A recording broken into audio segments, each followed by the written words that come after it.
Assalamualaikum warahmatullahi wabarakatuh. Saudara-saudari yang dirahmati Allah sekalian, salam sejahtera kepada semua yang beragama Islam. Salam sejahtera kepada semua yang tidak beragama Islam. Waalaikumsalam Muhammad Fauzan. Waalaikumsalam Dasuki Das. Waalaikumsalam Pak Ngohmi. Fighter Waalaikumsalam Kamarul Hisham. Fighter pun kena gout lah ni. Allah, sakit ya amat lah kena gout ni. Waalaikumsalam Syarif Sahad. Muhammad Syarul Hussein. Waalaikumsalam. Teruskan perkongsian saudara-saudara semua. Muhammad Farozi. Waalaikumsalam. Memang sampai mati kita kena politik. Kena tahu tu politik tu apa makna dia tu. Kalau tak tahu dia susah juga nak terang kat orang tak erti. Zaman ni Muhammad Zain. Waalaikumsalam. Muhammad Nur. Waalaikumsalam. Nur Muhammad Syarif. Waalaikumsalam warahmatullahi wabarakatuh. Syarif Saad. Kita takluk jam debat. Waalaikumsalam. Zulkarnain. Waalaikumsalam. Jangan panggil saya Tuan Syafiq ya. Ini mesti baru tengok live saya ni. Nur Hisham Sulaiman. Waalaikumsalam. Banyak hari tak dengar, kena gout, sakit ya Ahmad ni. Ahmad Kusyari Mustafa Kus. Waalaikumsalam daripada Ohio. Ohio mana? Muhammad Azri Salmi. Muhammad Azlan. Waalaikumsalam. Johor hadir. Teruskan perkongsian Pargon Usma. Ui, nama Pargon Waalaikumsalam Pargon. Yus Ismail. Waalaikumsalam. Zul Zulkifli. Waalaikumsalam. Teruskan kata yang benar TikTok tak live sekejap lagi Satu biji telefon kalau sekejap lagi Ingat modal lah murah nak beli telefon Ribu nak pituk 1,000 beli telefon semata-mata ke tak Malik Hidir. Waalaikumsalam. Nur Muhammad Syarif. Waalaikumsalam. Azmi Harun. Waalaikumsalam warahmatullahi. Acik Mat. Waalaikumsalam. Lama tak live baru sehari. Zamir Cik Hasan. Bismillahirrahmanirrahim. Waalaikumsalam. Teruskan perjuangan Ada ke barang turun harga? Tak ada. Yang turun adalah Rafizi. Ahmad Zuki. Waalaikumsalam. Statlin. Waalaikumsalam. Janah Guntur Fighter awal memang macam tu bro Fik kena gout ke? Kena Abang Edi. Pedih gila Dia tak tahan Malam tu buat live pun berpinau mata-mata. Sudah ingat ke saya tergeliat rupanya gout. Makan ubat gout tu dia kurang sikit lah. Atar Romaino. Waalaikumsalam. Fazlan Ahmad. Waalaikumsalam. Saya pula tak tahu kata daging pun tak boleh makan kot. Tadi piti bay daging dia nyut kan. Syed Akmal bin Yahya. Nama. Waalaikumsalam. Yusuf Adam. Waalaikumsalam. Daripada Langkawi Amrizan Hashim. Waalaikumsalam. Janah Guntur. Waalaikumsalam. Waalaikumsalam kepada sesiapa yang memberi salam saya harap semua yang tengok di sini ni mereka dah tengok dah VTT saya tadi. VTT lah dah. Video yang saya baru post tadi tu. Ni mukadimah kita berkaitan dengan HDB. Saya tengok komen-komen kat situ, kesian juga geng-geng Pakatan Harapan ni mereka tak berapa nak faham sebenarnya tentang HDB ni. Ni yang jadi masalah tu. Lepas tu mereka komen seolah-olah mereka ni Allah, dia punya penyelidikan ni kira padu Tapi saya duk baca fakta-fakta mereka bagi tadi tu dalam komen tu tak apa nak betul lah kan. Jadi antaranya adalah saya baca komen tadi sebelum saya buat live tadi. Saya baca lah sikit kan. Ni mukadimah teruskan share dulu tuan. Ni mukadimah tak masuk lagi kita punya tajuk kita. Depa duk ambil angka tu lah yang apa ngah komen sebut tu. Depa ni tahu apa yang ngah komen sebut ni tu betul lah. Depa tak pergi buat research dah. Jadi depa kata apa nama ni, Singapura ranking nombor 1 dalam pemilikan hartanah iaitu 80% daripada apa nama rakyat Singapura memiliki rumah depa. Dia bukan ranking nombor 1, ranking nombor 1 Romania. Ranking nombor 2 adalah Singapura. Dan kita kena tengok berdasarkan demografi penduduk. Jumlah penduduk berapa. Di Romania jumlah penduduk dia adalah 12 juta. Jadi apa nama, di Singapura dia punya jumlah penduduk dia 5 juta. Singapura bukan 32.59 juta, dia 5 juta saja. Jadi dua-dua ni adalah negara kecil. Romania adalah negara yang kecil dan Singapura juga sama. Jadi apa nama, Malaysia kita punya penduduk kita 32.9 juta. Dan juga jenis perumahan yang dibuat di Malaysia ni berbeza dengan apa? Faizal syafakallah kan. Jadi apa nama, di Singapura depa landed house depa tak ada. Depa tak ada rumah kampung, depa tak ada luar bandar, depa tak ada separa bandar. Depa cuma ada bandar raya saja. Kan. Jadi berbezalah dengan kita. Dan apa nama ni, dia kena periksa data tu betul-betul lah. Kalau Singapura ni bagus sangat, siapa orang Singapura sendiri kritik HDB? Tolonglah pergi baca sendirilah. Dan kalau kita tengok, HDB ni bukan baru main Malaysia. HDB ni lama dah. Dulu dia di Pulau Pinang. Masa Lee Guan Eng jadi Ketua Menteri Pulau Pinang, dia lah datang untuk merancang kononnya perumahan di Pulau Pinang. Dan saya nak tanyalah, apa yang HDB berjaya di Pulau Pinang? HDB ni dia dapat award apa? Award apa yang dia dapat? Kalau kita tanya developer di Malaysia, antara dia macam UEM, kita tahu dah UEM dapat banyak award di dalam property guru. Dia ada lebih kurang 3 award berkaitan dengan development ni, housing punya ni. Dan dia ada dapat award antarabangsa. Sebab apa kita tak minta UEM punya kepakaran? Kenapa kita nak minta kepakaran hak tak ada langsung ni? HDB bukan ada kepakaran. Dan apa yang kita risaukan di sini adalah, yang mereka dah sebut tu adalah, apa masalah tu? Kalau mereka main untuk buat projek, bila masa kata projek? Kalau projek, saya dah sebut dalam video tu, kalau projek tak ada masalah apa. Dia tertumpu pada satu benda. Contohlah, nak membangunkan ceras, ataupun pembangunan di ceras, macam mana mereka nak susun dan sebagainya, tak ada masalah apa. Tapi kenapa kita nak panggil HDB main masuk dalam kementerian nak menyusun kepada negara kita, pembangunan negara kita? Adakah demografi negara kita sama dengan mereka? Mereka 5 juta penduduk pun kelang kabut, sampai ada yang main beli rumah di Johor dan sebagainya. Kita, negara kita cukup besar dan kita ada kuasa otonomi negeri. Tak sama macam ni. Tu saya kata pelik. Ada udang di sebelah orang kata apa? Di sebalik batu. Jadi kita ada kuasa otonomi negeri. Kita ada kerajaan tempatan PBT. Kita ada kementerian. Jadi bila dia pergi duduk kat kementerian, yang jadi kerisauan, sepatutnya orang Pakatan Harapan ni kena seiring dengan kita lah. Sebab dia kena tahu benda yang salah ni salah. Kita kena buang prinsip berpolitik kita dalam benda yang tak betul ni. Dalam Kementerian Perumahan, kerajaan tempatan ni, pelbagai data dia boleh akses. Saya dah buat live dah sebelum ni, malas saya nak sebut lah kan. Banyak tuan-tuan, rancangan tanah negara, daripada sudut kelulusan CF tu, bangunan-bangunan kerajaan apa semua, daripada sudut kita punya pipe gas kita duk tang mana, kita punya pencawang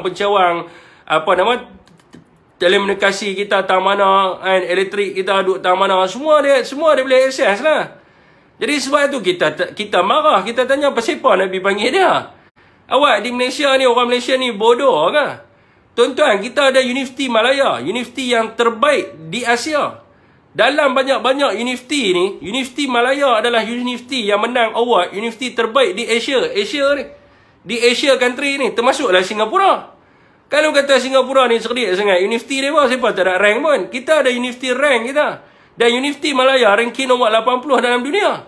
80 something lah, saya tak ingat 80 apa lah. Kalau saya silap, minta maaf. Hak dunia tu saya minta maaf. Tapi hak Asia tu memang saya tahu. Kenapa kita tak minta kepakaran daripada profesor-profesor di Universiti Malaya? Dan kita ada berapa universiti? Kita ada UKM. Kita ada UPM. Kita ada UTM. Kita ada USM. Kita ada UIA. Kita ada UITM. Berapa banyak universiti ada di Malaysia ni? Even orang Singapura pun main belajar di Malaysia. Awak, kita punya kepakaran kita bodoh. Saya buat live dah sebelum ni, saya kata apa? Temasek Holding pun ambil penasihat daripada Malaysia, kelulusan universiti di Malaysia. Ambil pergi jadi penasihat dekat Temasek Holding. Yang Bandar Selamat Singapura tu, yang mereka pakai sistem dia. Kalau tak silap saya, MACV dia pakai. Yang buat sistem tu pun budak Universiti Malaya. Budak tempatan kita yang buat sistem bandar selamat dia. And then kita nak pergi panggil dia main belajar dengan dia. Ni apa benda ni? Semua merapu lah. Ni agenda je. Kita nampak agenda saja. Bukan ada apa-apa pun. Udang di sebalik batu. Kalau nak cerita tentang kepakaran, kita tak payah ambil Singapura. And then even negara-negara lain, baik mereka tanya Singapura, buat US nak belajar dengan Singapura. US kena belajar dengan Singapura lah. Sebab Singapura ni, pemilikan hartanah dia 80%. Apa pergi cerita dekat US? Apa dia kata? Orang US kata apa ni? Tora orang Malaysia apa ni? Bodoh ke apa? Mereka ni 5 juta dia penduduk. Nak banding dengan USA berapa juta dia penduduk. Dia akan kata orang Malaysia bodoh. Tapi kalau dengar orang Malaysia punya hujah, oi, Singapura ni terbaik di dunia. Awak Amerika tak belajar dengan dia. Awak Perancis tak belajar dengan dia. Awak Itali tak belajar dengan dia. Dan bersiapa ranking syarikat development di dunia, HDB tak masuk pun. Patut HDB lah kena duduk ranking nombor 1. Semua negara belajar dengan dia. Baru betul Australia belajar dengan dia. Semua belajar dengan dia. Baru betul dia duduk rank nombor 1 HDB. Dia tak ada apa-apa award pun. Dia tak dapat apa-apa award di dunia. Dan kita duduk bangga dengan dia. Bodoh lah kita. Bulu hidung tu buang bang sebelum live. Nyah duduk pergi tengok bulu hidung saya. Siapa? Tak ada orang main di sini semata-mata nak tengok bulu hidung saya. Hang seorang ya. Semata-mata main tengok live ni. Nak tengok bulu hidung saya. Saya pergi dekat sikit. Ada bulu hidung? Ada. Ni misai bang, misai. Abang sampai misai bulu hidung tak kenal Makasih dah tu Baru lepas shift nampak tu Ada line lagi. Orang kalau nak cari benda tak kenal, orang nak cerita pasal benda lain, dia duk cari bulu hidung kita. Ada pula. Bulu hidung duk dalam tak ada cabut pun tak ada. Dia boleh teropong sampai dalam tu. Masya Allah. Manusia ni. Waalaikumsalam. Pada siapa yang memberi salam teruk tu main masuk lelah orang nak teropong bulu hidung. Tahu saya punya hidung serombong kapai pun Janganlah hina saya macam tu. Okey tuan-tuan itu mukadimah yang pertama. Mukadimah yang kedua, isu Sweden bakar Al-Quran. Ini isu yang besar lah. Umat Islam di seluruh dunia ni kena gabung. Dan saya nak maklum lepas Jumaat, lepas sembahyang Jumaat, lepas Jumaat tu Sabtu. Saya kira dia pergi hari Sabtu lah kalau kira ni Lepas Jumaat Sabtu lepas solat Jumaat, pada Jumaat ni lah akan ada satu perhimpunan besar-besaran perarakan di Kuala Lumpur. Bermula di KLCC dan kita akan berharap ke kedutaan Sweden dan untuk menunjukkan protes kita sebagai umat Islam yang tak terima dengan agenda mereka. Yang mereka sengaja untuk menimbulkan Islamofobia. Saya nak minta lah siapa-siapa yang mengikuti live saya, tolong share dan tolong hadir. Kita kena hadir di sana untuk menunjukkan kekuatan kita sebab mereka main dalam negara kita. Mereka ada kedutaan dalam negara kita dan mereka mesti hormati negara Islam. Malaysia ni saya beritahu pada tuan-tuan. Kedudukan perkara 3 dalam perlembagaan. Ni saya selalu sebut. Kok ada tak berapa nak betul dia duk kata negara kita ni British. Perkara 3 fasal yang pertama, dia menyebut apa? Islam adalah agama persekutuan dan agama-agama lain boleh diamalkan dengan aman dan damai di mana-mana bahagian persekutuan. Ini dalam perlembagaan bawah perkara 3. Jadi dia sebut Islam adalah agama persekutuan. Apa maksud persekutuan ni? Persekutuan ni mengikut kepada perkara 160 fasal kedua menyebut bahawa persekutuan tertubuh di bawah perjanjian persekutuan 1957. Bila kita buka perjanjian persekutuan 1957 menyebut bahawa persekutuan adalah negara yang berdaulat dan bebas merdeka. Jadi persekutuan ni adalah negara. Jadi bila kita kembali kepada perkara 3 fasal yang pertama tu, dia menyebut bahawa Islam adalah agama persekutuan. Persekutuan adalah negara, bermakna Islam adalah agama negara.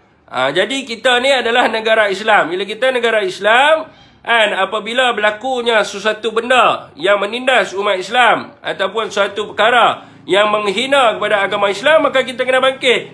Kita kena tunjukkan bahawa inilah orang kata apa? Di kalangan dipanggil sebagai pejuang Islam ni tak boleh saya kena tangkap pula lagi kata jemaah Islamiah. Dan kita kena tunjuk bahawa umat Islam di Malaysia ini marah dan sedih dengan tindakan yang telah pun diambil oleh Sweden. Jadi saya minta tuan-tuan saudara-saudara semua yang menonton live saya, sahabat-sahabat semua bersama-sama dengan saya. Saya sakit turun saya beritahu saya akan turun. Saya akan turun dalam keadaan saya sakit ke, bertongkat ke, saya terpaksa merangkak ke, saya kena menerap ke, mengesot ke, demi Islam saya akan turun. Saya beritahu pada saudara semua saya akan turun. Jadi saya naklah rakan-rakan kita juga bersama-sama untuk turun bersama-sama untuk kita tunjukkan protes kita. Ni mukadimah saya tuan-tuan. Okey tuan-tuan. Waalaikumsalam kepada sesiapa yang memberi salam. Pak Chu, Allahu Akbar Pak Chu. Jadi kembali kepada tajuk kita pada malam ini, iaitu Pakatan Harapan Barisan Nasional ni, kerajaan hari ni lah Pakatan Harapan Barisan Nasional. Mereka tak mengaku pun kita tahu. Mereka ni kerja mereka tak ada kerja lain lah, tak habis-habis. Mereka ni tak habis-habis, mereka ni kerja nak fitnah Perikatan Nasional saja. Khususnya hari ni mereka letak mereka punya sasaran mereka kepada Tuan Guru Haji Hadi Awang dan juga Tan Sri Datuk Seri Muhyiddin Yassin. Jadi hari ni ada dua benda lah yang timbul. Jadi ni adalah salah satu daripada cyber trooper belaan DAP. Sebelum ni mereka fitnah, mereka kata Tan Sri ni ambil 4 bilion. Hari ni mereka tambah, mereka kata 4 bilion ni tak cukup besar. Kecil sangat saudara 4 bilion ni, rakyat tak nampak. So hari ni mereka tambah lah. Hari ni timbul pula isu. Mereka kata kali ni Tan Sri Muhyiddin Yassin ni telah songklap duit rakyat sebanyak 10 bilion. Melibatkan projek perolehan vaksin. Oi, banyak tu 10 bilion tuan. 10 bilion. Mereka 4 bilion hari tu tak cukup. 4 bilion hari tu pakai kan tak cukup. SPRM tengah siasat jumlah berapa tu keseluruhan tu saya pun tak ingat lah. 90 berapa bilion. SPRM tengah siasat 92.4 bilion. Jadi mereka pun ambil 5% daripada 92 tu. Mereka kata Tan Sri balas, Tan Sri curi 4 bilion. 4.6 bilion ke 4 bilion lebih kurang itulah. Mereka punya cyber trooper tu Suhadi Morni lah. Hari ni tak cukup pula. Hari tu mereka kata 4.6. Hari ni mereka ambil 6 campur 4 pula jadi 10. Tak ada kerja lain buat ni. Hari tu 4.6. Hari ni mereka ambil 6 campur 4 jadi 10 bilion pula. Jadi tuan-tuan, ini biasalah fitnah. Tapi saya malas nak layan mereka ni. Tapi tak apalah tuan-tuan. Kita jawablah supaya tuan-tuan semua tahu. Saudara-saudari semua tahu. Jadi berkaitan dengan vaksin ni tuan-tuan, hari ni Datuk Marzuki ada tulis dekat dalam Malaysia Kini. Tuan-tuan nak pergi carilah, saya buat ringkasan daripada penulisan dia tu. Tuan-tuan pergi tengok kat Facebook dia pun boleh kot. Saya rasa Marzuki Yahya. Betul tak? Marzuki bah. Marzuki Yahya ni macam familiar juga ni kan. Marzuki, Datuk Dr. Marzuki tuan-tuan pergi tengok dekat Malaysia Kini. Dia ada tulis satu penulisan di situ. Jadi tuan-tuan, menurut beliau, dia adalah sebagai setiausaha sulit ke setiausaha politik pada Tan Sri Muhyiddin Yassin. Dia mengatakan bahawa perolehan vaksin ini telah pun dibincangkan dan telah pun diluluskan di peringkat parlimen dan juga kerajaan, di mana perolehan ini menggunakan wang daripada kumpulan wang amanah negara KUAN. Yang ni tuan-tuan boleh pergi cek balik akhbar pada tahun 2020. Pada waktu tu ada pengisytiharaan yang mana kita menggunakan duit daripada kumpulan wang amanah negara. Yang pada waktu itu geng-geng pembangkang ni duk marah kita sebab kita gunakan duit KUAN ni. Jadi berapa banyakkah yang diluluskan? Yang diluluskan ini jumlahnya adalah 5 bilion untuk pembelian vaksin. Jadi dekat mana datang nilai 10 bilion ni? 10 bilion ni ambil dekat mana? Sebab tu saya kata dulu mereka buat 4.6 bilion Tan Sri songklap, so mereka ambil 6.4 jadi 10. Orang nak fitnah ni macam-macam lah kan. Marzuki Syari silap lah. Marzuki Syari jadi jumlah 10 bilion ni tak pernah wujud pun, disebabkan peruntukan yang kita ambil daripada kumpulan wang amanah negara ni hanya 5 bilion saja. Dan juga isu perolehan vaksin ini telah pun dibentangkan kepada Lembaga Kira-Kira Wang Negara PAC pada tahun 2021. Dan apabila ada beberapa pihak lah yang mendesak suruh PAC siasat dan sebagainya, dan tuan-tuan boleh tengok laporan PAC itu semua orang boleh tengok. Dan tidak ada orang pun yang tak boleh tengok, semua orang boleh tengok. Jadi tuan-tuan tengoklah dalam laporan PAC tersebut, and ada menyatakan berkenaan dengan perolehan vaksin ini. And jadi tuan-tuan, sehingga 21 dalam laporan tu, sehingga 21 Julai 2021, and sebanyak 1.027 bilion telah pun dibelanjakan untuk pembelian vaksin. Itu sehingga 21 Julai 2021 lah. Sebab mereka nak siasat Tan Sri Muhyiddin Yassin. Kunun-kununnya lah. Jadi, pada 16 Ogos 2021, Tan Sri Muhyiddin Yassin telah pun meletak jawatan sebagai Perdana Menteri apabila 15 orang daripada UMNO telah pun menarik sokongan kepada beliau. Dan baki daripada 5 bilion tersebut, iaitu 4 bilion lebih, telah pun dibelanjakan semasa zaman Ismail Sabri menjadi Perdana Menteri. Dan tuan-tuan kena tahulah, isu berkaitan dengan vaksin ni bukanlah satu isu pembaziran ataupun rasuah yang mereka perkatakan kepada rakyat. Sebab vaksin ini sebenarnya telah pun menyelamatkan jutaan nyawa rakyat di Malaysia. Kalau kita tak ambil vaksin pada ketika itu, tuan-tuan, lebih banyak kematian. Dan for your record, jumlah kematian pada zaman Tan Sri Muhyiddin Yassin adalah 18 bilion, tuan-tuan. 18 ribu. 18 bilion lah. Saya pun nak bilion enggak lah kan. Seronok. Orang Pakatan Harapan ni dia pun suka bilion. Saya pun terbilion juga. Banyak betul meninggal kan. Rakyat Malaysia ada 32 juta. Mati 18 bilion. Macam mana? 18 ribu orang. Jadi bukannya 36 ribu. Selepas daripada itu sehingga sekarang ni lah jumlah keseluruhannya 36. Tapi pada zaman Tan Sri 18,875. Itu adalah pada zaman Tan Sri Muhyiddin Yassin lah. Jadi sebab kita buat lockdown dan sebagainya. So isu pasal vaksin ni bukan adalah satu isu pembaziran. Dan dia telah pun menyelamatkan jutaan nyawa rakyat di Malaysia. Dan saudara kena tahu, ini adalah jasa Tan Sri Muhyiddin Yassin kepada rakyat Malaysia. Di mana pada ketika itu, tuan-tuan, Malaysia telah pun membeli 120% vaksin daripada jumlah keseluruhan penduduk di Malaysia. Maknanya kerajaan pada waktu itu beli lebih. Dan semua di antara kita menerima vaksin tersebut. Ada yang tolak vaksin tu, ambil pilih lah. Itu yang geng yang tolak. Yang ambil ni ramai. Lebih ramai rakyat Malaysia yang telah pun mengambil vaksin dan akhirnya menyelamatkan nyawa-nyawa mereka daripada melayang akibat daripada penyakit COVID-19. Jadi sekarang ni, tuan-tuan, virus ataupun wabak ini kurang pun adalah dikerana jasa Tan Sri Muhyiddin Yassin. Kalau kita nak tengok lah, dekat negara-negara luar ni sampai mayat tahu atas jalan. Tapi Malaysia tak jadi macam tu. Dan kita kena tahu jugalah wabak ni masuk disebabkan apa? Wabak ini masuk disebabkan oleh kegagalan pemerintahan terdahulu. Khususnya Perdana Menteri dan juga Menteri Pengangkutan pada waktu itu dan juga Menteri Kesihatan yang menasihati Perdana Menteri.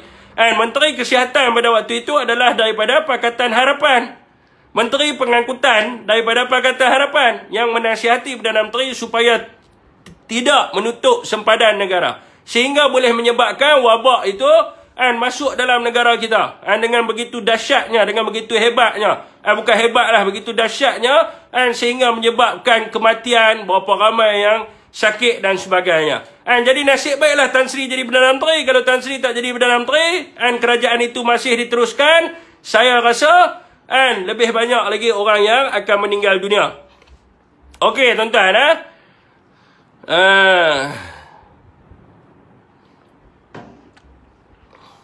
Kalau kita nak cerita tentang vaksin, tuan-tuan, saya nak rekodkan di sini secara live.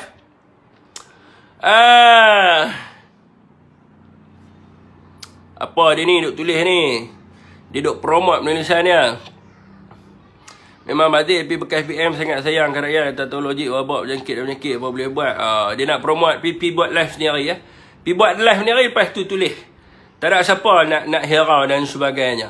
Okey, tuan-tuan, kita ni jangan jadi orang yang menegakkan benang yang basah. And saya cerita ni pasal rasuah dan tidak ada rasuah langsung. And yang mana dilakukan oleh Tan Sri Muhyiddin Yassin. Kita tahu Tan Sri ni orang yang telus dan bersih. Sebab tu fitnah banyak kepada Tan Sri Muhyiddin Yassin. Jadi NGO bersih juga sama. NGO bersih hari ni hentam pas biasalah. NGO bersih ni kita tahu. Di sebalik perkataan bersih tu adalah Islamofobia. Kita bukan nak kata apa-apa lah. Jadi saya tak mau sebut Islamofobia lah kan. Di sebalik perkataan bersih ni adalah sebenarnya anti juga kepada PAS ni. Dan mereka ni adalah golongan-golongan dalam Pakatan Harapan juga. Jadi tak heran lah kalau kata mereka hari ni duk menyerang PAS dan dalam masa yang sama duk serang kepada Bersatu. Jadi kalau NGO bersih ni Marina Chin, Ambiga apa semua ni duk cakap tentang rasuah dan sebagainya, saya rasa pelik apabila mereka duk sembang tentang video yang dalam siasatan dan belum disahkan lagi pun. Bahawa memang ada keterlibatan Perikatan Nasional berhubung dengan rasuah tersebut.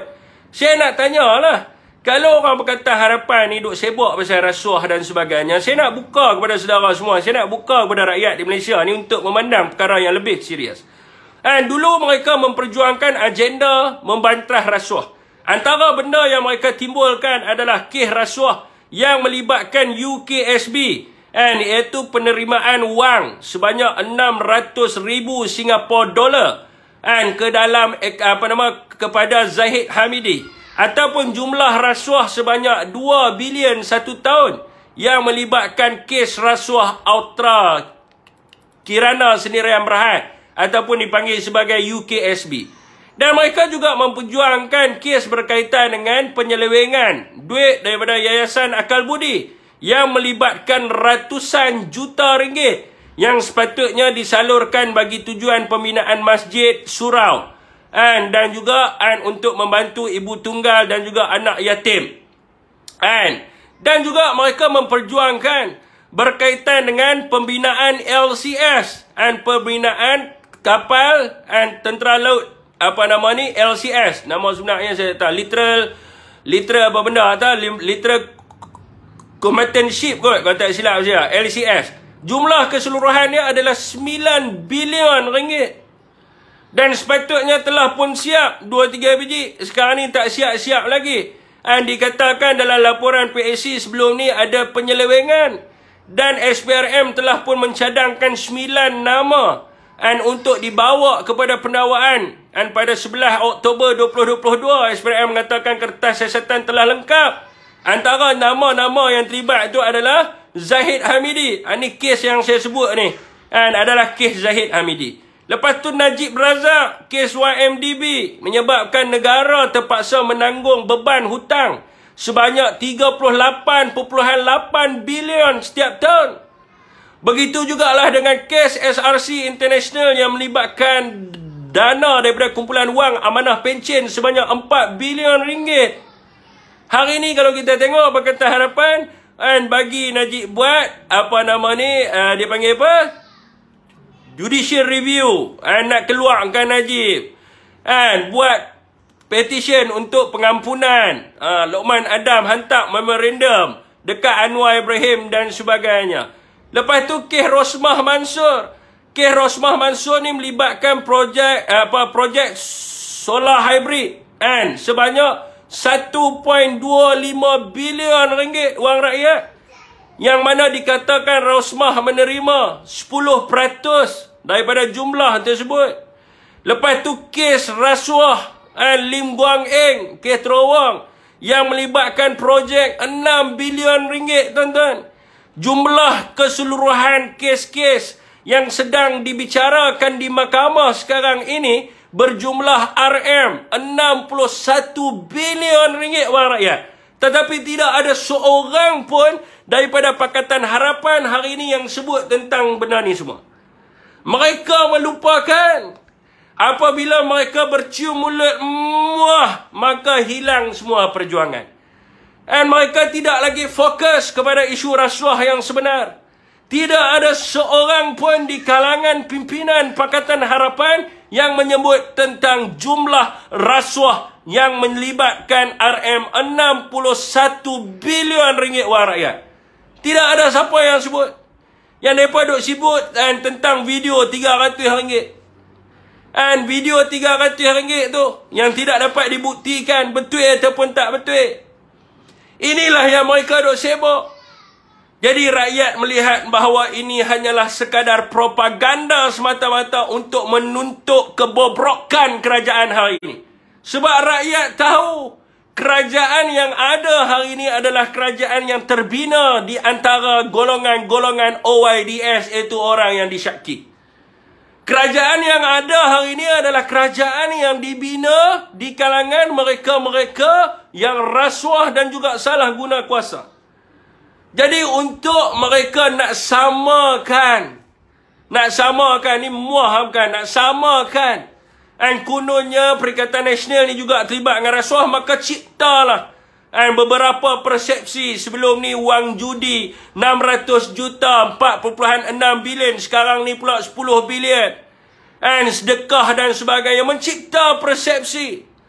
Dan kenapa mereka mencipta persepsi ini? Dengan mereka nak katakan bahawa rasuah ini biasa. Kalau di sebelah Barisan Nasional ada rasuah, di sebelah Pakatan Harapan turut ada rasuah, maka di sebelah Perikatan Nasional juga ada rasuah. Maka rasuah ini adalah perkara yang biasa. Semua parti ada rasuah. Adakah mereka ingin mendoktrinkan kepada rakyat bahawa rasuah itu adalah perkara yang biasa? Ini adalah konsep madani yang dibawa oleh Anwar Ibrahim yang tidak boleh diterima langsung. Kalau mereka betul-betul nak bawa kepada konsep madani, maka mereka kena menentang rasuah dengan sebetul-betulnya. Mereka kena fokus kepada isu yang melibatkan 61 bilion wang rakyat Malaysia yang telah pun disalahguna. Dan untuk pengetahuan tuan-tuan, Malaysia terpaksa membayar hutang YMDB. 1 tahun sebanyak 38.8 bilion yang hari ini tidak ada di kalangan Pakatan Harapan. Tidak ada usaha di kalangan mereka untuk bawa balik duit daripada YMDB yang telah pun dilarikan, yang bertaburan di dunia ini. Tetapi berbeza dengan kepimpinan Tan Sri Datuk Seri Muhyiddin Yassin apabila menjadi Perdana Menteri, fokusnya adalah untuk mendapatkan semula wang negara yang telah pun dilarikan. Tetapi mereka bukan fokus ke arah itu. Fokus mereka adalah untuk bersama-sama dengan perasuah dan juga pesalahguna kuasa, asalkan mendapat jawatan dan sebagainya. Mereka juga lemah dalam pentadbiran kerajaan. Hari ini mereka duk cerita tentang OPR. Ini masuk topik nombor 3. Tadi nombor 2. Menayak loh. Podan apa pun terjadi, saya tetap undi PN. Pilihan raya negeri nanti kita undi. Jangan risau. Ni belum pilihan raya negeri lagi. Okey tuan-tuan. Dulu mereka kata, kalau kita menang, orang pertama kita akan cari adalah Azam Baki. Awak tak cari. Awak tak cari Azam Baki sekarang ni. Menipu rakyat saja. Hari ni mereka duk kata kejayaan Anwar. Anwar ni berjaya sebab OPR kekal dan sebagainya. Saya nak cerita kepada rakyat semua. Tan Sri Muhyiddin Yassin angkat sumpah pada 1 Mac 2020 sebagai Perdana Menteri Malaysia. Selepas 3 hari menjadi Perdana Menteri, beliau mengarahkan Bank Negara untuk turunkan OPR kepada 2.5. 2.5 itu penurunan sebanyak 0.25 pada 3 Mac 2020. 3 hari selepas dia jadi Perdana Menteri. Dan selepas 2 bulan dia menjadi Perdana Menteri, pada 5 Mei 2020, OPR turun lagi. Daripada 2.5 turun kepada 2. Dan itu penurunan sebanyak 0.50. Dan selepas 4 bulan menjadi Perdana Menteri, pada 7 Julai 2020, OPR diturunkan lagi dan paling rendah dalam sejarah, itu pada kadar 1.75. Dan turun lagi 0.25. Dan ini masa Tan Sri Muhyiddin jadi Perdana Menteri. Berapa lama dia ambil masa? 3 hari jadi Perdana Menteri, turun 0.25. 2 bulan jadi Perdana Menteri, turun 0.50. 4 bulan jadi Perdana Menteri, turun lagi 0.25. So, jumlah penurunan adalah sebanyak 1.00 mata. Daripada 2.75 turun kepada 1.75. Dalam tempoh masa 4 bulan sahaja Tan Sri menjadi Perdana Menteri. Dan Tan Sri Muhyiddin Yassin meletak jawatan sebagai Perdana Menteri pada 16 Ogos 2021. Saya bagi tahu lah tadi. Disebabkan 15 orang melaun sintok yang tarik diri. Sebab nak selamatkan diri mereka daripada penakwaan di mahkamah. Apabila Perdana Menteri daripada UMNO Barisan Nasional menjadi Perdana Menteri pada 11 Mei 2022, OPR naik kepada 2.0. 1.75 naik 2.0. Penambahan sebanyak 0.25. Pada 6 Julai 2022, OPR naik lagi. Daripada 2.0 naik kepada 2.25. Peningkatan sebanyak 0.25. 8 September 2022, OPR naik lagi daripada 2.25 kepada 2.50. Iaitu peningkatan sebanyak 0.25. Dan pada 3 November 2022, OPR naik lagi daripada 2.5 kepada 2.75. Itu peningkatan sebanyak 0.25. Saya nak memetik perkataan daripada Anwar Ibrahim semasa ceramah beliau di Ampang. Kalau tak silap saya, dia kata apa? Menteri yang ada sekarang ni bodoh ke bangang? Rakyat tengah susah dinaikkan OPR. Ini kuasa menteri. Jadi menteri kewangan pun bodoh, tunduk kepada bank negara. Bank negara ambil keuntungan berbilion-bilion ringgit. Menteri ni bodoh dan bangang, tak erti nak uruskan negara dengan baik. Saya memetik perkataan daripada Anwar Ibrahim. Sekarang ni saya nak tanya, Anwar Ibrahim jadi Perdana Menteri dah berapa hari? Kalau Tan Sri Muhyiddin jadi Perdana Menteri 3 hari OPR turun, Anwar kata bodoh dan bangang. Sekarang ni Anwar jadi Perdana Menteri ni berapa hari dah? Dekat 60 hari. Dia kata nak terduduk lah apa semua sekarang ni. Tunggu 60 hari semua akan terduduk. Mendengar Rafizi akan kata apa-apa. Hari ni semua hashtag terduduk. Adakah Anwar yang terduduk ataupun rakyat yang terduduk? Rakyat pun duduklah tengok aduh, kenapa lah aku dapat Perdana Menteri macam ni. Betul lah kan? Terduduk rakyat pun. Rakyat pun termenung. Aduh, awak lah kita Malaysia ni ada Perdana Menteri macam ni. Tahu cakap saja. Tapi tak buat. Hari ni mereka duk bangga konon-kononnya OPR dikekalkan. Tapi Anwar bukan janji OPR dikekalkan. Dia janji OPR akan turun. Akan turun, saudara semua. Bukan naik. Ambillah tindakan yang sama sebagaimana yang dibuat oleh Tan Sri Muhyiddin Yassin. Menurunkan kadar OPR supaya rakyat tidak terbeban di saat rakyat tengah susah dan sebagainya. Itulah tuan-tuan, bagi sendirilah perkataan. Kalau dulu dia kata bodoh bangang, sekarang ni kita nak sebut apa pula kat mereka. Zaman Tan Sri Muhyiddin Yassin, ini kita cerita kebaikan ni. Kita bandingkan. Ini mereka cerita apa lagi? Daripada segi OPR dikekalkan. Lepas tu mereka cerita harga barang pada zaman Tan Sri Muhyiddin Yassin. Harga barang pun banyak. Mahal dia kata. Harga barang. Saya nak bagi tahu pada tuan-tuan, zaman Tan Sri Muhyiddin Yassin harga barang tidak naik. Orang pun pelik. Siapa ni? Kita ada pandemik. Industri tutup. Sebab apa harga barang tak naik? Harga barang tak pernah naik pada zaman Tan Sri kerana apa?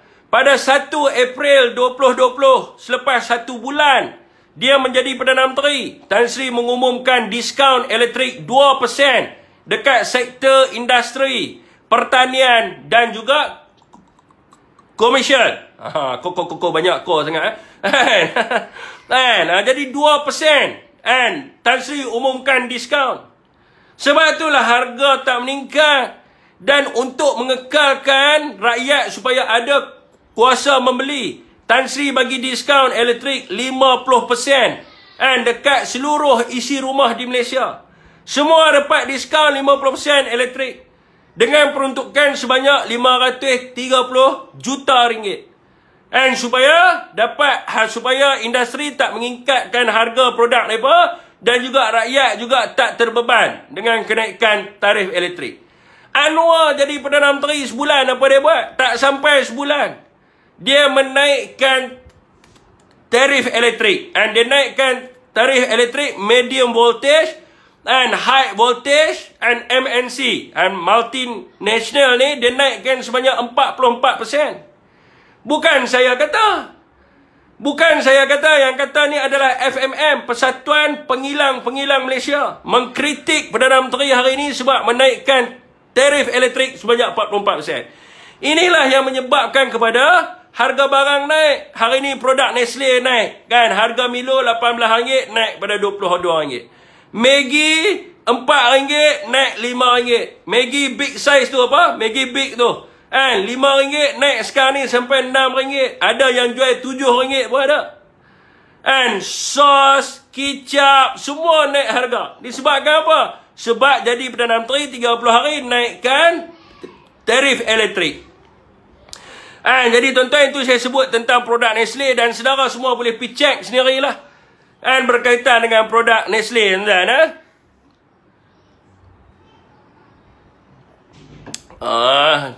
Tan Sri Muhyiddin Yassin bukan buat taik, dia banyak buat kebaikan kepada rakyat. Yang buat taik ni hampa. Macam harga telur lah. Dalam sejarah dunia, sejarah Malaysia ni, sejarah dunia, tak pernah lagi harga telur sampai RM18. Tak pernah. Tapi yang Anwar duk kata dulu kerajaan bodoh, bangang, and MPN ni, Majlis Pemulihan Negara bodoh. Semua dia bodoh kan. Ayat di mulut Anwar Ibrahim ni tak pernah tak sebut bodoh dengan bangang. Sekurang-kurangnya Tan Sri Muhyiddin Yassin tak pernah sebut bodoh dan bangang dekat orang lain. Anwar Ibrahim yang digelar sebagai ulama Pakatan Harapan, yang dikatakan ulama dunia duduk dengan dia, yang dikatakan dia ni bermoral, etik apa semua sekarang ini, di mulut dia sentiasa sebut Muhyiddin Yassin bodoh bangang, Majlis Pemulihan Negara bodoh bangang, Menteri Kewangan bodoh bangang, Menteri Ekonomi bodoh bangang. Di mulut Anwar sentiasa sebut. Boleh dengar dia punya ceramah-ceramah dia. Saya bukan nak fitnah, boleh dengar sendiri ceramah dia. Semua ada, seantero dunia semua boleh tengok ceramah dia. Tapi yang bodoh bangang ni dalam sejarah Malaysia tak pernah harga telur naik sampai RM15, RM18. Tak pernah dalam sejarah Malaysia. Harga telur semasa zaman Tan Sri Muhyiddin Yassin bagi grade A adalah 45 sen, iaitu RM13.50. Grade B adalah 43 sen, iaitu RM12.90 sepapan. Dan grade C adalah 41 sen, iaitu RM12.30 sepapan. Dan kemudiannya kita letak harga shilling telur, yang had dia adalah RM12.40, yang mana kerajaan mensubsidikan sehingga 10 sen bagi sebiji telur. Kita bagi subsidi dan disahkan oleh menteri sekarang ni. Memang kita bagi subsidi sepanjang 1 tahun dengan jumlah subsidi sebanyak 1.8 bilion sebab kita nak bantu rakyat. Begitu jugalah dengan harga ayam. Harga ayam tak pernah cecah sampai RM14 sampai RM13 dan sebagainya. Tak pernah. Harga ayam pada waktu Tan Sri, pada waktu Ismail Sabri menjadi Perdana Menteri, harga ayam paling tinggi adalah pada kadar RM9.40. Itu paling tinggi. Dan kerajaan mensubsidikan setiap kilo ayam sebanyak 90 sen. Kerajaan bagi subsidi supaya tidak membebankan rakyat dengan kos harga yang meningkat dan sebagainya. Begitu jugalah dengan minyak pek. Minyak pek sekilo tuan-tuan pada zaman Tan Sri Muhyiddin Yassin, ditambahnya minyak pek tu sebanyak 5,000 tan sebulan kita tambah. Ini recorded, nak tag MC dengan PDRM kepala bapa apa? Ini fakta. Tuan-tuan, kita bagi subsidi tuan-tuan bekalan minyak masak ni, dan kita tambah subsidi minyak pek ni sekilo ni sebanyak 5,000 tan sebulan supaya rakyat tidak terbeban. Sekarang ni kita bandingkanlah dengan zaman Anwar menjadi Perdana Menteri. Subsidi telur dan ayam tak ada. Pengusaha ni yang katel-katel dekat atas ni boleh jual ekspor telur. Datuk Wan Saiful Wan Jan mengeluarkan kenyataan, tanya kepada menteri berapa jumlah ekspor, berapa pengeluaran telur negara, tak berani jawab. Duk bohong je kepada rakyat. Spin sana, spin sini. Hari ni kata ayam ambil dekat US pula dan sebagainya. Macam-macam lah spin sana, spin sini. Soalan is very simple. Kita tanya berapa pengeluaran telur. Berapa pengeluaran telur sebulan sekarang ni? Tak berani jawab. Sebab ada data. Dalam laporan DBS report pada tahun 2021, keluaran telur adalah 14 bilion setahun. 14 bilion biji telur setahun. Itu waktu pandemik, tuan-tuan. Sekarang ni, mestilah tambah 5%. Mestilah naik, tuan-tuan. Dan berapa yang ada telur ni pada tahun 2023 ni? Berapa keluaran telur kita? Dan berapa ekspor telur kita?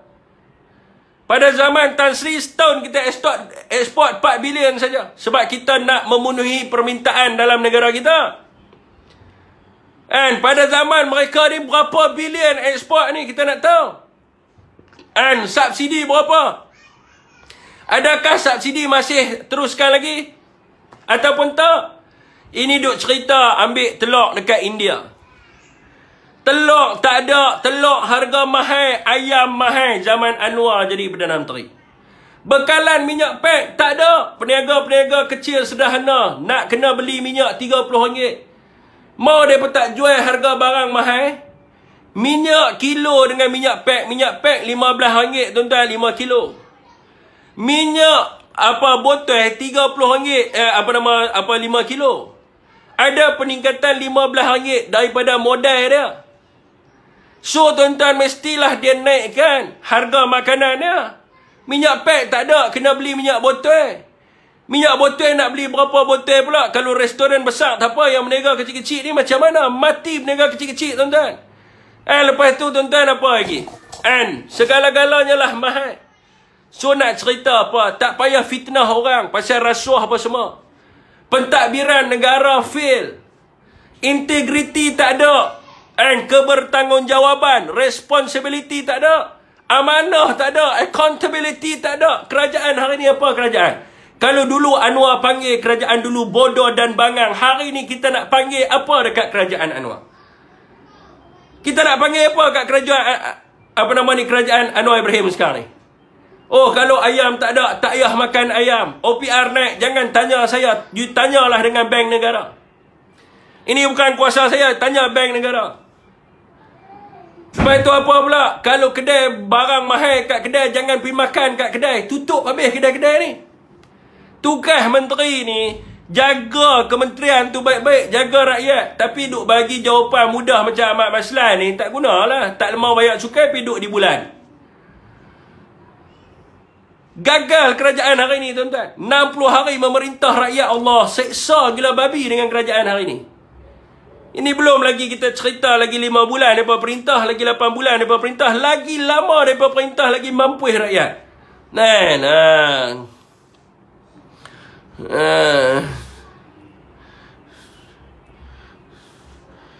Okey, tuan-tuan, Parti Amanah ada lah. Had tu tak boleh pakai dah tu. Had tu tahu dah. Had tu Anwar Ibrahim downgrade dia lah. Jadi Menteri Pertahanan dalam sejarah dunia ni, tuan-tuan, mana-mana orang kalau jadi Menteri Pertahanan, sama ada dia pergi kepada Kementerian Dalam Negeri ataupun dia jadi Timbalan Perdana Menteri. Mat Sabu ni kira dah habis dah.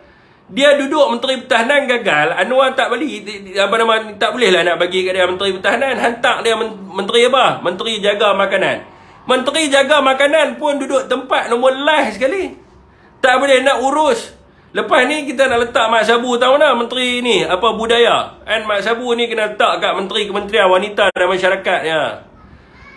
Ataupun Mat Sabu ni tak payah lantik jadi menteri, jadi setiausaha jadilah. Jadi tukang cop surat kat kerani pejabat dengan bolehlah dengan dia. Dia kalau jadi menteri, daripada Menteri Pertahanan pun turun kepada Menteri Makanan, kita dah tahu dah, kata Anwar downgrade dia. Lepas ni Mak Sabu nak jadi apa pula? Menteri Makanan pun gagal. Lepas ni kita nak hantar dia apa? Menteri Seni dan Budaya. Kita nak hantar dia apa? Menteri Pelancongan. Habislah Mak Sabu ni tak ada arah tuan-tuan. Dia punya riwayat dia dah habis dah. Amanah ni, PRU 16 ni pakai masuk dalam kubur lah semua. Tak ada siapa dah nak undi amanah tu. Tak layak bagi nama Madani ya, bukan Madini ya. Nasib baik dia tak bubuh kat situ. Maduri ya. Tidak dia jadi Maduri Dizit. Kekal 5 tahun naik PRU kena menang lah. Tak tahulah hampa tengok lah geng-geng Pakatan Harapan. PRU 16 ni kalau hampa menang tu kira nasib lah. Siapa yang seksa kamu je yang terseksa. Ramai rakyat yang terseksa. Di sini ramai yang terseksa.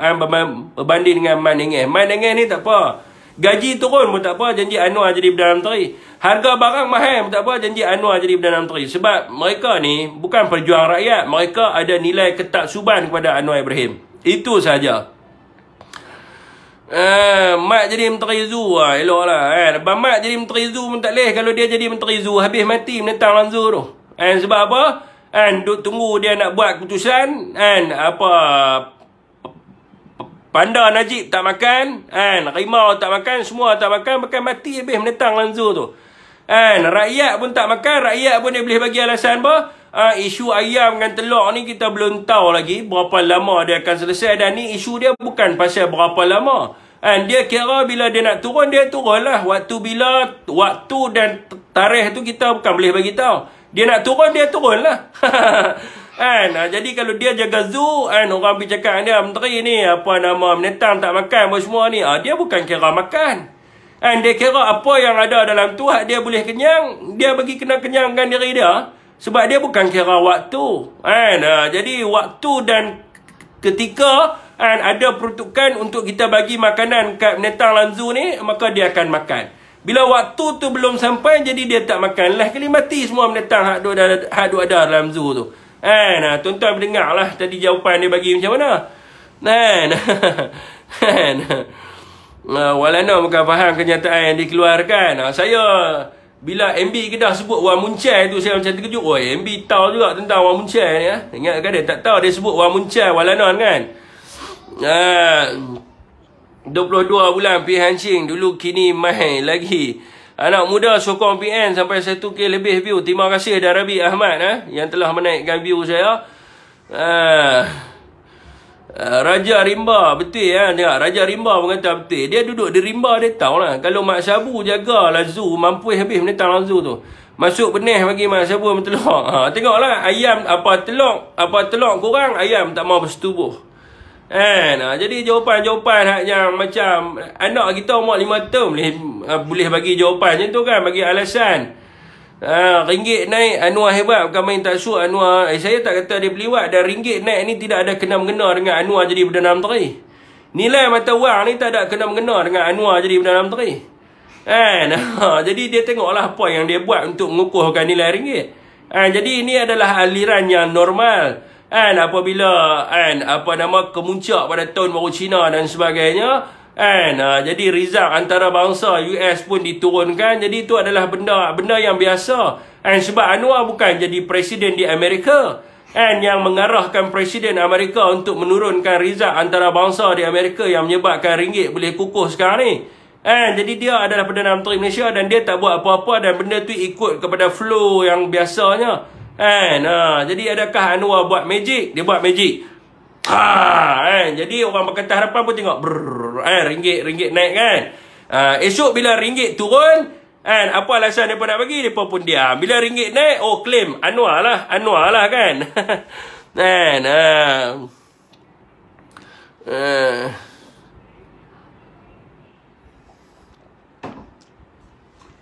Okey tuan-tuan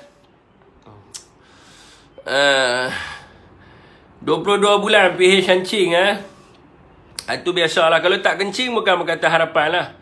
Macam mana ayam nak bertelur tu kena tanya Mak Sabu Setuju dengan demo Afiq. Terima kasih Zulkifli Pok Muda Juki. Beres belakang. Walana Wamuncai Wamunsibat. Wamunsibat ianya semua dikawal oleh Microsoft. Microsoft lain macam Biasalah geng ni dia macam main forex. Siapa main forex dia tahu. Saya trader juga kan, tapi tak ada lah hebat sangat, tapi saya tahu lah flow dia tu.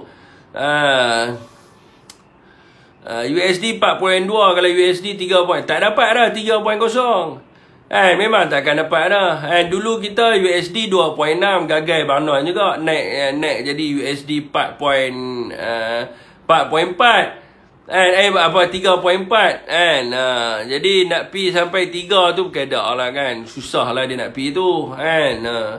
Jadi kita tengok lah kan kepada apa dasar-dasar yang dibuat yang baik untuk negara kita. Tapi tak nampak apa, duk nampak nilai mata wang tu berjalan macam biasa kan. Siapa main forex dia tahu lah kan. Itu bukan sebabnya Anwar jadi PM. Mereka ni bukan reti apa. Anwar jadi PM, ringgit meningkat. Oh, dahsyat lah. Kerajaan cap gajah duduk. Itu bukan nama kem plekat kan. Nama kem plekat tu. Kerajaan campuran UMNO PH akan runtuh selepas PRN 6 negeri. Jangan bagi mereka jatuh awal. Bagi rakyat benci mereka sungguh-sungguh. Usaha kita jangan bagi mereka jatuh. Mereka ni tak reti buat apa. Jangan risau. Bagi mereka 5 tahun. Menteri Belia dan Sukan buat menetang apa? Apa yang ada Menteri Belia dan Sukan buat ni? Kita nak belanjawan ni. Apa dasar-dasar yang disebut oleh Menteri Belia dan Sukan?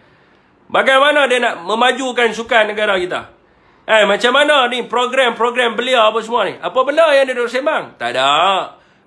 Menteri apa lagi ada? Menteri Makanan pun diam. Menteri KPDN pun diam. Menteri Pendidikan. Apa yang dia nak bawa ni? Dasar-dasar pendidikan. Yang mereka duk kata kat Razi Jidin dulu bodoh bangang semua ni. Apa yang dia nak bawa? Ni, apa Kementerian Pengajian Tinggi ni, budak-budak nak masuk universiti. Apakah tawaran dan sebagainya? Adakah yuran universiti akan kurang dan sebagainya? Ni kita nak tahu ni. Jangan bagi mereka jatuh, biar 5 tahun. 5 tahun mereka perintah, biar rakyat betul-betul benci dengan mereka. Biar rakyat betul-betul rasa nak tolak mereka. PRU 16 sampai bila-bila mereka takkan menang. Sebab Anwar tak pernah memerintah negara. Kita kena tahu tu satu. Anwar tak pernah memerintah negara. Kalau kerajaan dia jatuh, dia akan bagi alasan dia tak sempat nak buat apa-apa. Sebab kerajaan dia jatuh. Jadi Anwar tak pernah memerintah, tuan-tuan. Tak pernah jadi Perdana Menteri. Dan daripada tahun 1998, dia duk kata kalau dia jadi Perdana Menteri, semua benda dia boleh buat. Dialah segala pakar, semua dialah. Jadi kalau kita jatuhkan kerajaan dalam masa yang terdekat, maka apa akan jadi? Dia akan kata kami tak ada nak buat apa-apa. Sebab kerajaan jatuh, kianat, tebuk atap, macam-macam lah. Dia akan gunakan alasan. Tapi 5 tahun, tuan-tuan, 5 tahun, biar dia perintah negara 5 tahun sampai betul-betul rakyat benci, rakyat memang nampak muka geng Pakatan Harapan ni macam nak ludah. Biar sampai ke satu tahap, dia bila mereka pakai baju parti Pakatan Harapan, turun di kampung-kampung, orang halau suruh keluar. Sampai ke tahap tu, tuan-tuan, Perikatan Nasional akan jadi parti yang kukuh dan terkuat di Malaysia. Dan orang takkan pandang dah Pakatan Hancing ni. Sampai bila-bila. Benda ni berlaku kat UMNO. Masa saya dalam UMNO tu, bila UMNO jatuh, masuk dalam kampung, orang kampung halau. Sebab orang benci dengan UMNO. Pakai baju UMNO, pi nak berkempen dalam kampung, orang kampung suruh keluar. Hampir keluar lah. Orang tanya siapa, saya tak boleh masuk ni, saya nak kempen. Hampir keluar lah, tak payahlah. Parti hampa ni rasuah, pembohong, tak tolong rakyat. Penyamun, peluang pekerjaan tak ada, anak kami tak ada kerja. Orang sampai meluat. Kita mau buat Pakatan Harapan macam tu. Biar Pakatan Harapan ni sampai main masuk dalam kampung kita. Orang kampung kata hampir keluar sebelum aku yang hantar di depan pintu kampung. Biar mereka duduk 5 tahun. Tuan-tuan percayalah cakap saya, 5 tahun mereka memerintah negara, PRU 16, mereka masuk kampung, rakyat akan ludah muka-muka mereka ni semua. Okey, tuan-tuan.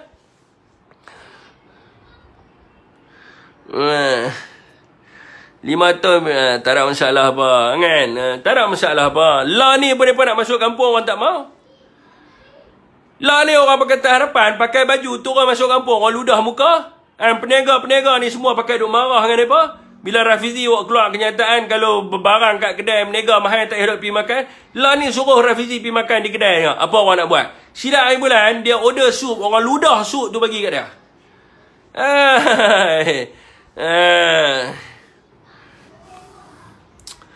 Okey, tuan, Melayu 11%. Lepas ni tak ada seorang lah Melayu yang akan undi dia.